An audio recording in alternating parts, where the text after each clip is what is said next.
ស្ដីបងប្អូននេះជាវិធីសាស្ត្រដែលធ្វើឲ្យvisitor ងាយចុចលើពាណិជ្ជកម្មរបស់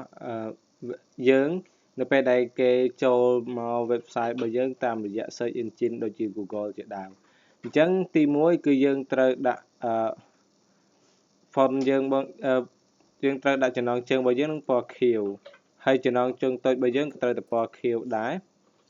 ហើយមួយទៀតគឺយើងត្រូវដាក់ទាំង font នេះនិង font នេះគឺត្រូវដាក់ដូចគ្នាបន្ទាប់មកនេះជាពាណិជ្ជកម្មរបស់ AdSense របស់យើងអញ្ចឹងយើងត្រូវដាក់ font របស់ពាណិជ្ជកម្ម AdSense របស់យើងឲ្យដូចជានឹង font ពាណិជ្ជកម្មដោយ font នៅក្នុងអត្ថបទរបស់យើងគឺត្រូវដាក់ដូចគ្នាបន្ទាប់មកត្រូវដាក់នេះគឺត្រូវដាក់ពណ៌ខៀវឲ្យដូចជាមួយនឹង Google AdSense របស់យើងអញ្ចឹង AdSense របស់យើងពាណិជ្ជកម្មរបស់យើងគឺពណ៌ខៀវគឺ title របស់ពណ៌ខៀវអញ្ចឹងគឺយើងត្រូវដាក់ពណ៌ខៀវ title ហ្នឹងពណ៌ខៀវដូចគ្នាអញ្ចឹងនៅពេលដែលគេអានចូលមកគេឃើញនេះគេអាចគិតថាវាអាចជា read more ឬមួយក៏អ្វីដែលបន្ថែមលើអត្ថបទហ្នឹងអញ្ចឹងគឺគេងាយនឹងចុចព្រោះអីទី1វានៅគៀកដៃគេស្រេចទី2ឃើញវាគឺឃើញវាមានពណ៌ដូចគ្នា font ដូចគ្នាអញ្ចឹងគឺគាត់ថានេះគឺជាអត្ថបទនៅក្នុង website របស់យើងអញ្ចឹងគឺគេងាយនឹងចុច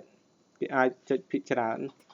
អញ្ចឹងនេះហើយជាវិធីសាស្ត្រដែលធ្វើឲ្យគេងាយនឹងចុច visitor ចូលមក CTR អាចសមរម្យនឹង visitor នឹង page view ណាអញ្ចឹងនៅពេលដែលយើងដាក់អញ្ចឹងគឺតាមបទពិសោធន៍របស់អ្នកធ្វើមុនភាគច្រើនទៅខ្ញុំធ្លាប់ដាក់ផងគឺមើលឃើញថា visitor ចូលមកគឺកម្របរំលងផុតហើយណាមួយជា visitor ដែលចេញពី search engine ផង Google គឺចូលចិត្តអញ្ចឹងយើងត្រូវដាក់ដូចគ្នាអញ្ចឹងនេះមិនមែនជាការដាក់ script មិនមែនជាដាក់អីតាមគួររំលឹកហេតុទេគឺជាលក្ខណៈបច្ចេកទេសសុទ្ធសាធគឺយើងដាក់ font នេះនិង font នេះគឺដូចគ្នាហើយចំណងជើងតូចៗនិងចំណងជើងនេះគឺត្រូវដាក់ដូចគ្នាហើយ font ក្នុងនេះនិង font ក្នុងនេះគឺត្រូវដាក់ដូចគ្នាអញ្ចឹងដើម្បីឲ្យគេអត់សូវឃើញមានភាពខុសប្លែកគ្នាច្រើនអញ្ចឹងគេអាចងាយនឹងចុចនៅខាងនេះអញ្ចឹងបាទអញ្ចឹងគេងាយនឹងចុចអញ្ចឹងសូមអរគុណអញ្ចឹងបងប្អូនអាចដាក់សាកមើលនៅពេលដែលយើងធ្វើ website យើងជាលក្ខណៈ